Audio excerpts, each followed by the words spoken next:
Hello, everyone. Welcome to Tony Talks. Good morning, good afternoon, good evening, wherever you are watching me from. Thank you for tuning in. We appreciate you. Thank you for your comments, the button, so that you don't miss out on our videos.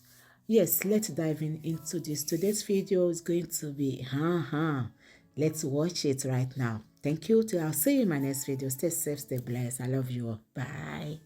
wọ́n náwọn yẹn ló dangerous ìjọ ní nǹkan bẹ̀ẹ́ ní kíní yẹn ti ṣe wọ́n ní pé it's not the main river Niger o based on nǹkan tá a gbọ́ wọ́n ní it's not even the main river Niger is one small river that is connected to different water. River Niger ṣé river Niger náà ni river Benue, is it the same? I don't know if I have seen ṣé river Niger ni river Benue ṣé I've seen river Benue before. I've seen river Niger too before. Are they the same? Lovely Jubilee, I fear illiterate, so you can never get it right with them. I swear, mommy. I swear. Ashie bi koko. Ní kéèyàn kan bẹ́ẹ̀ nà wọ́n bóyá tó bá nà maybe they will calm down.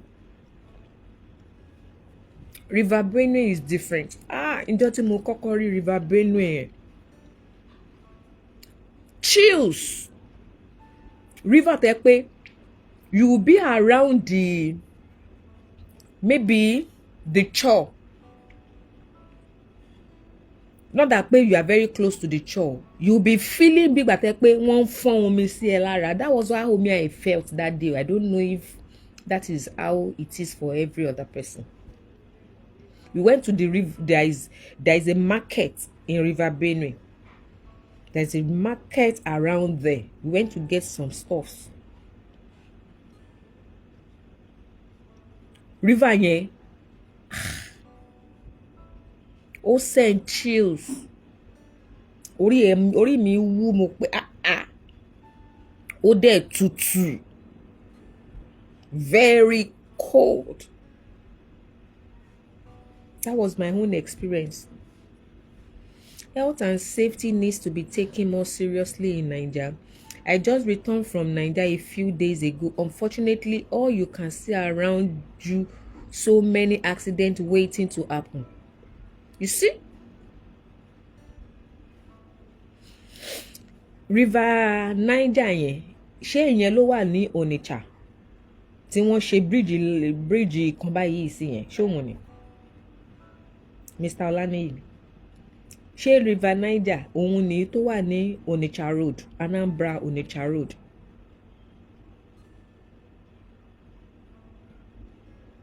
Ṣé yẹn ni River Niger?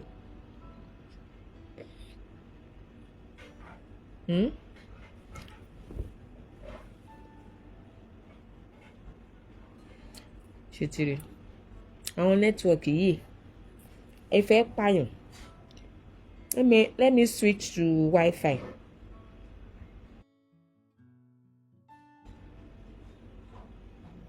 So forget all that story. Just visit that page. You will see exposures. Visit the page and look for 2nd of March. You will see it there. And it was going to be quiet.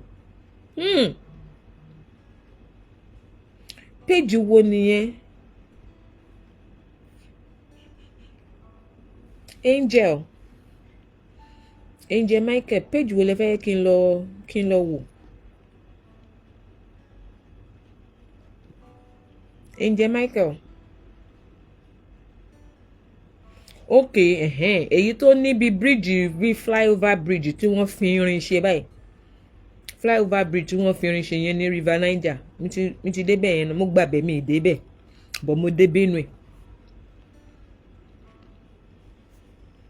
Mo ti gba Onitsha yẹn dáadáa. At least I can't even count. Anonymous they call it. Ṣé ni tó sọ̀rọ̀ yẹn? March 3rd. kí ló sọ ó ní pé ó máa kú àbí orí revelation pọ̀ máa pa or something like that. I'm not seeing your comment to pin it here, but I'm seeing it on my other phone. I want to pin the comment. Ṣé anonymous page ni bóun ni kọ́kọ́ ló kú yìí now? Or did they pay those people to go and knock àbí? Ṣé wọ́n sanwó fáwọn wọ́n ní ká pè wọ́n sailor pé sailor ni wọ́n?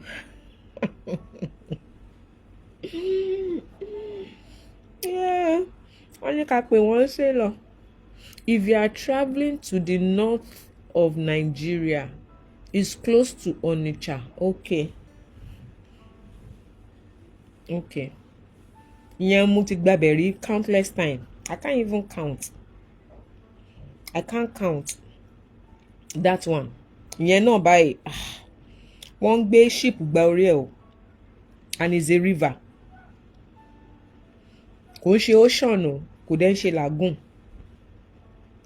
Àbí lagoon ni? It's a river, very big.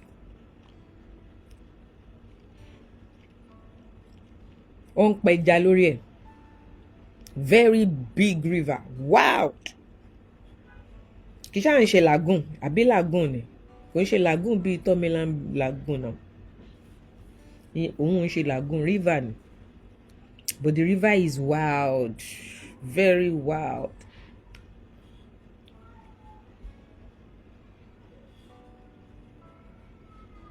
Ọlọ́run má jẹ́ ká bá àkóbá ẹni rìn ni. Ọlọ́run má jẹ́ ká bá àkóbá ẹni rìn. Ọ̀rọ̀ lẹ́sọ̀. River Benue, Adamawa, Plateau. Àwọn ní River Plateau yẹn náà. I've heard about it. I've heard about River Plateau yẹn. Odò ni wọ́n o, àwọn odò burúkú tó fẹ̀ tó jìn. They are not lagoon. Lagoon máa ń ní depth. Wọ́n máa ń ní depth bí irú títí Ọ̀ṣà ṣáà ní lagoon. Wọ́n máa ń ní depth gan. It's more like a border between north and eastern part of Nigeria. Which one are you saying? Is it River Benue or River Niger? Is it River Benue or River Niger? Which one?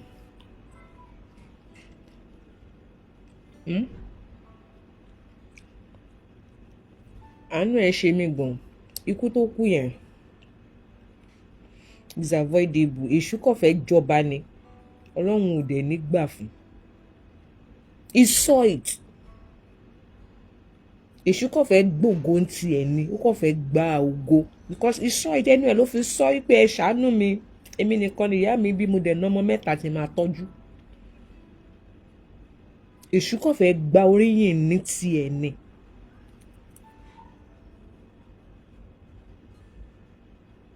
Because it was.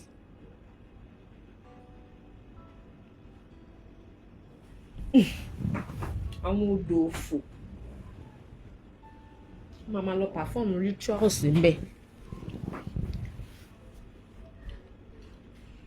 But what turned his clothes inside the river? Ó lè jẹ́ bó ṣe ń fẹ́ gbé.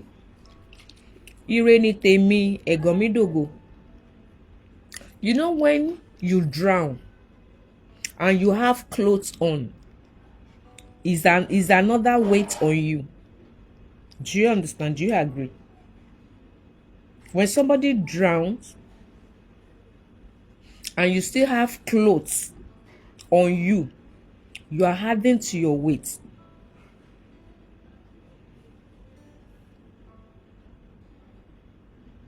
Ó lè jẹ́ òun fúnra ẹ̀ gan ló bọ. Bí kíní ẹ̀ ṣe kọ́kọ́ ṣẹlẹ̀ kó bó ṣe ṣẹlẹ̀ yẹn náà kì í ṣe pé bóyá wọn ò ní struggle. Wọ́n máa struggle fẹ́mi wọn. But they don't just have a control láti gbéra wọn wá sókè. Maybe they don't know how to swim. They are not divers. Ó lè jó òun gan ló bọ lọ́rùn ara ẹ̀. ibi tó ti ń struggle to stay afloat. He might.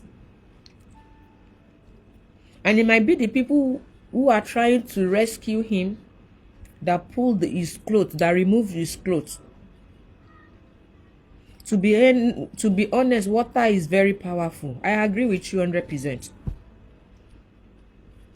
I remember one time like that. I was still very small. I was in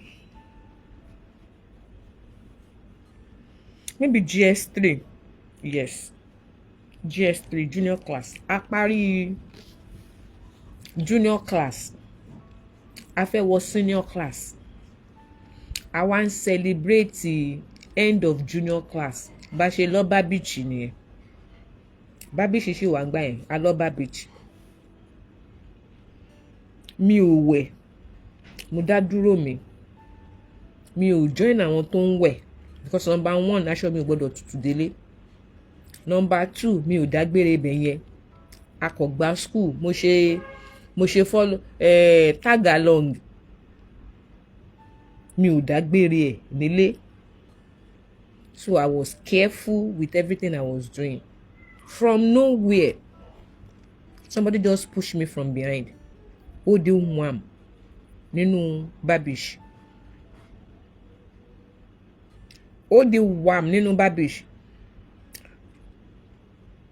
Mi ò rí anything mọ́. I lost guard. I lost control. Bóyá omi yẹn wà ní happy mood níjọ́ yẹn. Bóyá ọ̀tá mi ò bá ti di story. I want to believe that pé omi yẹn wà ní happy mood. This heavy kí ló ń pè kíní tó máa ń hip yẹn just came from nowhere. Ìwà mo ti wà rin omi. Bí mo ṣe padà sí etí omi tí mo fi dìde nílẹ̀ ńlẹ̀, I cannot explain. I cannot explain it. Wave. Heavy wave. Bí mo ṣe padà sí etí omi tí mo fi ráyè dìde nílẹ̀ ńlẹ̀, tí omi ti kó sí mu nímú omi etí mi gbogbo ẹ̀, ojú ti pọ́n. I can't explain it. So from that moment, mi ò ń bá wọn ṣeré omi. Even till now, I know they swim. I don't know how to swim. Mi ò ń ṣakọ. Mi ò impress. Even to go and drive skit àbí kí ló ń pè kíní kan boat àbí kí ló ń pè. Kí ló ń pè kíní yẹn?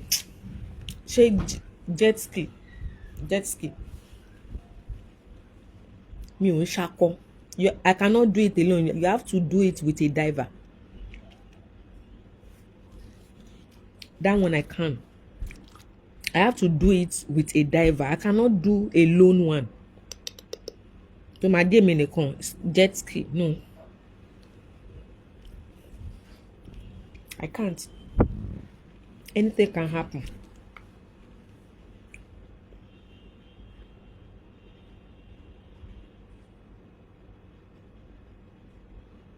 So mi ò ń ṣakọjìyà, mi ń ṣe fáàrí tí ò táàrí kan. Tó lè máa ṣàlàyé pé ǹbá ti mọ̀. Wàá máa wò kú ẹ lẹ́ẹ̀lẹ́ báyìí, wàá máa mérí pé oh, you shouldn't have, God forbid.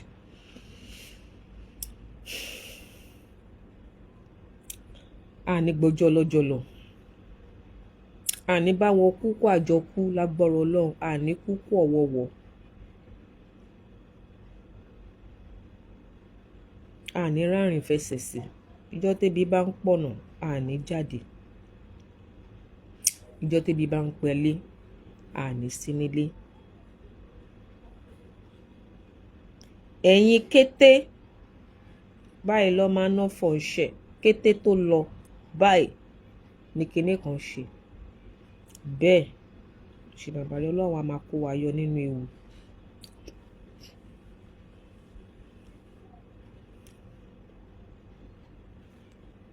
You are lucky o. Even if you are good at swimming, the wave is more stronger at the shore than the middle of a beach. I swear down. Àní mi ò tiẹ̀ mọ̀. Mi ò mọ̀.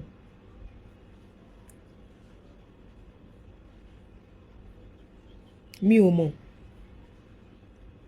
Bí mo ṣe dé àárín omi wà, bí mo dé ti omi tí mo fi ráyè dìde. Ọlọ́run kan ló ṣe bẹ́ẹ̀. I feel really bad for all of them. Gbogbo wọn pátá. Now, ibi tí, can you guys now see the difference between Yoruba Nollywood and English Nollywood? They are two different entities. Forget pé iṣẹ́ kan náà ni wọ́n jọ ń ṣe. Hello? Yoruba Nollywood and English Nollywood.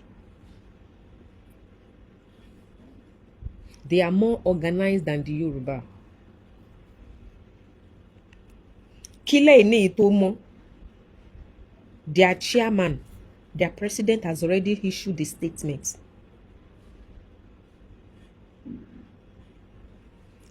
Saying that there must not be any location shoots today. So there must not be any location shoot today. The movie has been suspended indefinitely. Nobody should work with ẹni tó ní movie tí wọ́n fẹ́ lọ ṣe yìí. All states here, nobody should work with. About 4 to 5 kini ni wọ́n itemize síbẹ̀, and I'm like, come on. This is an organized association. Èyàn kì í kéré nídìí nǹkan ẹ̀.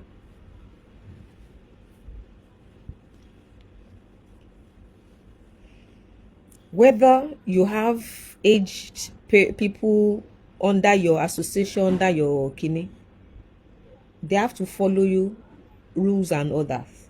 All states here síbẹ̀ ni pé wọn ò gbọ́dọ̀ bá ẹnìyẹn ṣe movie, because there are a lot of negligence put together tó fi jẹ́ kí kíní yẹn ṣẹlẹ̀.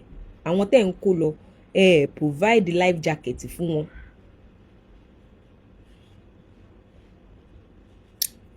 Caution pé okay o, please o, we are kíní kan we are control àwọn tí wọ́n.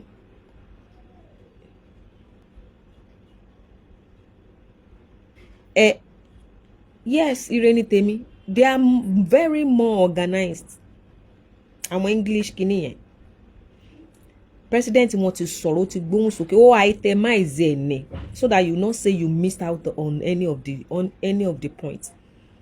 Mo dẹ̀ sure wípé tí wọ́n bá rí anybody tó bá flout rules yẹn,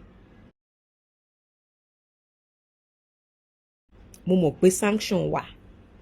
Anybody. Kí ló jẹ́ káwọn àwọn Genevieve, àwọn kíní wọn bóyá wọ́n lówó wọ́n gbà yẹn. Àwọn Genevieve àtàwọn kíní wọ́n lówó wọ́n. So àwọn ọmọ kéékèèké, the upcoming ones, they were not using them. So they were all concentrated lórí àwọn tẹ́ pé they already have names. So in order to promote the upcoming ones, they gave them sanction for about 10 years or so. They said they should not use them, and nobody used them. So òun ló jẹ́ káwọn ọmọ kéékèèké nínú English movie industry yẹn kí wọ́n lè wà known. So they now started using Mercy Johnson because they say that she looks like Genevieve nítorí dúdú. They now started using her. Tíyẹn náà tó fi blow. Yes, they suspended the movie until further notice. Until further notice yẹn dẹ̀ rí, ó lè jẹ́ gbére tí wọ́n ò ní ṣe movie yẹn mọ́. until further notice can be anytime. They can call it off tomorrow. They can say next week, okay, we are lifting the ban. They can say 3 years after, we are lifting the ban. It can be 10 years. It can be even forever. Anytime they choose to. Kò lọ́jọ́. That even make it more difficult. That make it really more difficult. Kò lọ́jọ́. Suspension yẹn ò lọ́jọ́ tó máa bring it to a close.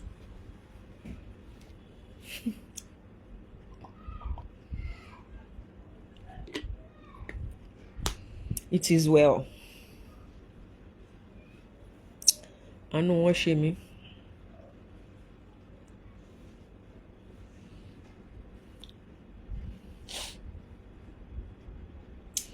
Bóyá nínú mo rántí pé nígbà táwa ń lọ school general physical àbí kí ló ń pè ṣe general physical or physical education PE tẹ́ pé bí àwọn Wednesday ló máa ń ṣe wọ́n máa kọ́ yín bí wọ́n ṣe máa ń ṣe minor exercise, how you can stretch and rejuvenate yourself, rejuvenate your system.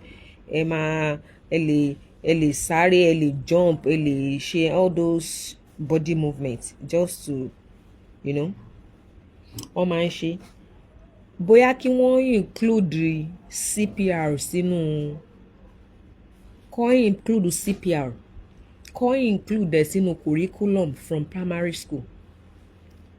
A lot of people don't know how to do it in Nigeria. In fact, they don't even think the awareness about CPR. They don't even know. People don't know the right thing to do at the right time. They know the next they just want, you know. Bóyá tí wọ́n bá ti instill inú àwọn èèyàn from ọmọ kékeré, from primary school, maybe from primary 4 or 5, wọ́n ti dàgbà díẹ̀, kọ́ máa kọ́ wọn bí wọ́n ṣe ń ṣe CPR all through secondary school level. Wọ́n máa ní àwọn bóyá once a month in their curriculum tó máa fi gather wọn, tó máa give wọn in batches, tó máa kọ́ wọn bí wọ́n ṣe ń ṣe títí tó máa fi mọ̀.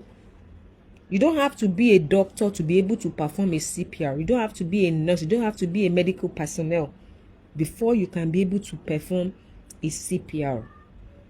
Even some nurses, some doctors go, because it is not always in their consciousness. The first thing they always want to do is to put you on drip. Nigerian doctors, they want to put you on drip, Afefe omi sí ẹ lára, and put oxygen next. Awareness yẹn ò tó. Awareness yẹn ò tó nípa CPR. Kọ́ include ẹ̀ sínú curriculum.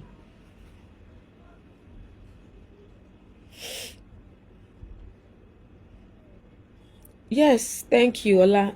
CPR should be included in our educational curriculum. I'm telling you.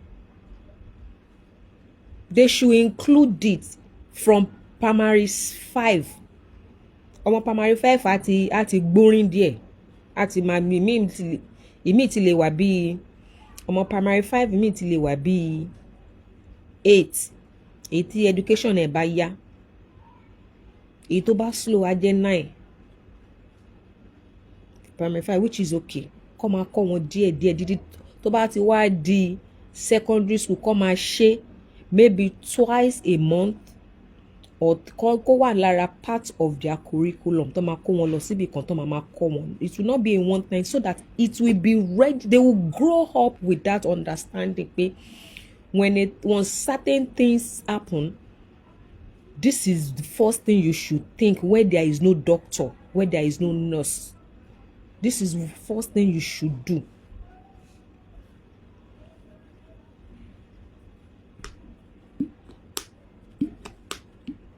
Tó bá lè ṣe, a máa reduce àwọn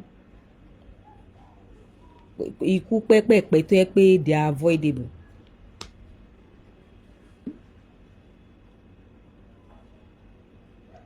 Courage ẹ̀ ẹ̀yin tẹ́ bá súnmọ́ àwọn irú madam Ọbánlá ẹ̀yin lè politician ẹ bá wa báwọn èèyàn yín sọ̀rọ̀ tẹ́ bá ti lọ fún meeting kó include CPR knowledge. It will not be a one-off thing o.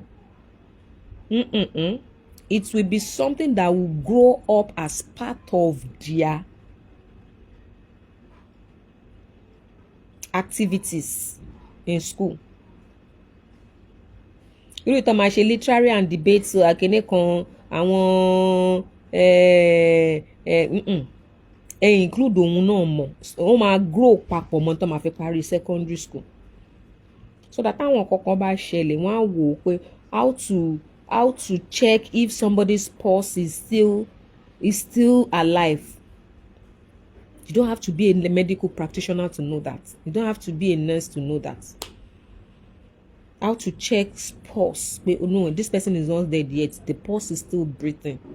Pé kò tí kú. So wọ́n á mọ nǹkan tó lè ṣe fún kó tó get the needed help nígbà yẹn ní after.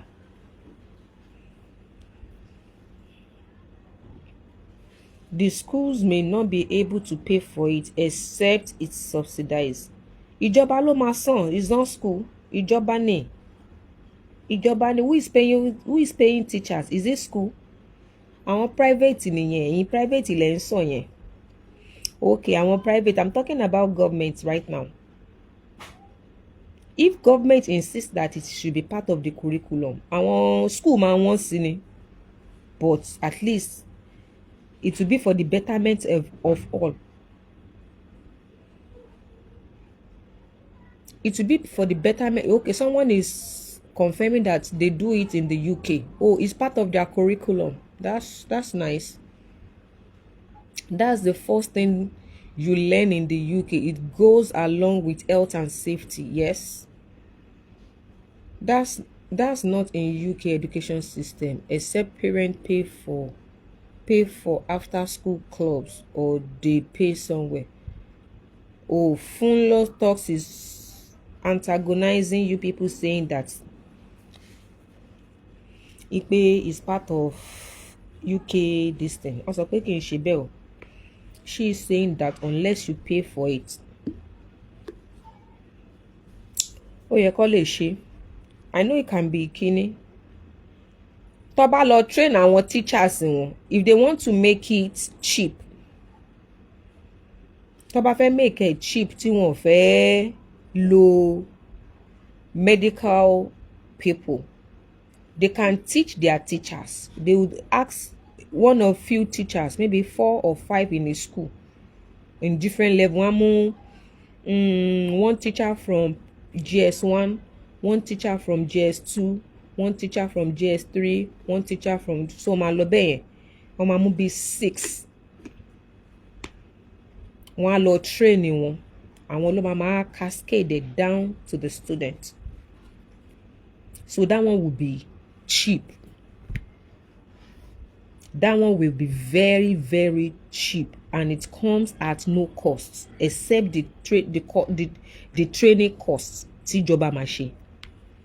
But if they want to be bringing in a professional to come and be teaching them at every time, it will cost them a lot, and the government may not be able to sustain it. The government may not be able to sustain it. But Oba call each teacher from each kini, and one cascade the process down to the student.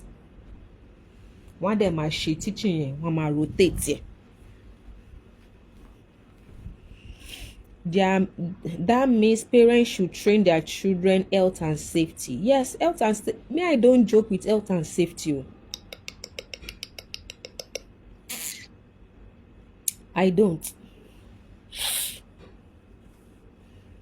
We learned it. There are some things you cannot do with my parent my dad in particular, tó bá fẹ́ gé iṣu, while we are growing up, tó bá fẹ́ gé iṣu, tó fẹ́ gé iṣu, my dad will never be there. He will never allow you kó gé iṣu ní when mi mọ̀ tí mo ṣe lè ṣàlàyé. You know when you want to cut yam, you put it down and be cutting. That one is safe. But if you want to cut yam, àwọn ẹlòmíì máa gbé wọ́n máa mú yam dání báyìí, wọ́n á máa gé ṣó ti yé yín, tó bá wà ń bẹ̀, he will kick against it. When you are cooking and you have wrapper on, my dad will kick against it. Òun dáná, wá rorò. Never, he will never support it. In fact, he frowns at it. You should be putting on something smart. He frowns at it. You should be putting on something smart. O lè wọ níkà, o lè wọ short skinny, kò ní dáṣọ tó jẹ́ blabla tẹ́ pé apá pọ́ọ̀tù lè kọ gbogbo tó ń ṣe á dà sí ẹ lára. He will kick against it. You can't tie wrapper and be cooking. Wear something smart. Àwa grow pẹ̀lú yẹn ni. Kò tí ì ṣe ayé gáàsì o. I'm talking about ayé butterfly stove. Tẹ́ máa rọ kerosene sínú ugò. Tó yẹ pé yẹn ló máa transport kerosene lọ sí di kíni. Ayé yẹn ni o. That is tí mò ń sọ yìí.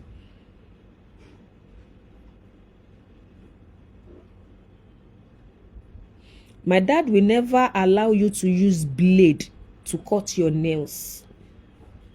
These are health. Àwa ń wò pé kí ló dé tí wàhálà pọ̀ tó tó yìí.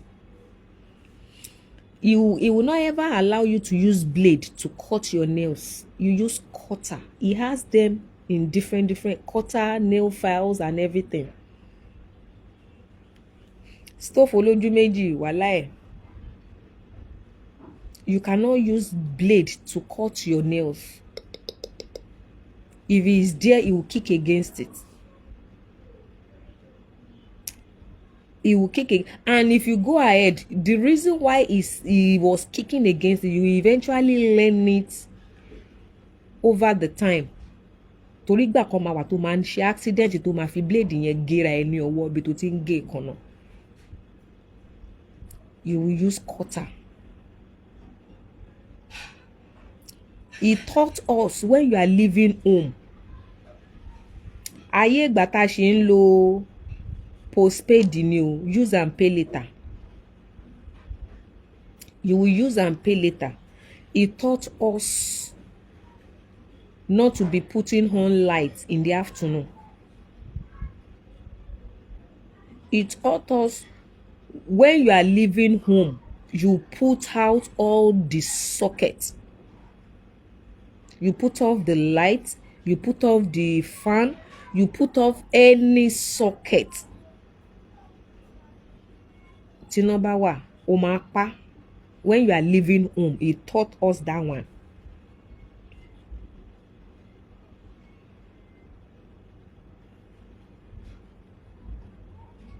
Some people don't care about these things, even some adults. They don't check their sockets, they don't check their lights, they don't check anything. They just leave home. And when a spark happen, anything can happen. Gbogbo wọn ti sọ sí ilé jóná. If you have put off the socket, báwo ni spark ṣe fẹ́ ṣẹlẹ̀ tó bá ti paná? Tó ti pa socket, ibi tẹ́ ti ń dáná tẹ́ máa ń plug kíní sí tó ti pa tó ti switch. Báwo ni spark ṣe fẹ́ ṣẹlẹ̀? Spark ò lè ṣẹlẹ̀.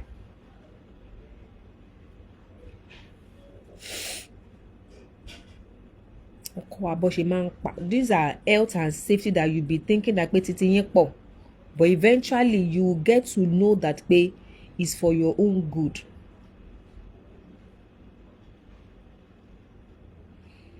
My dad will never allow anybody kó bọ́ bàtà sẹ́nu ọ̀nà inú ilé ẹ̀.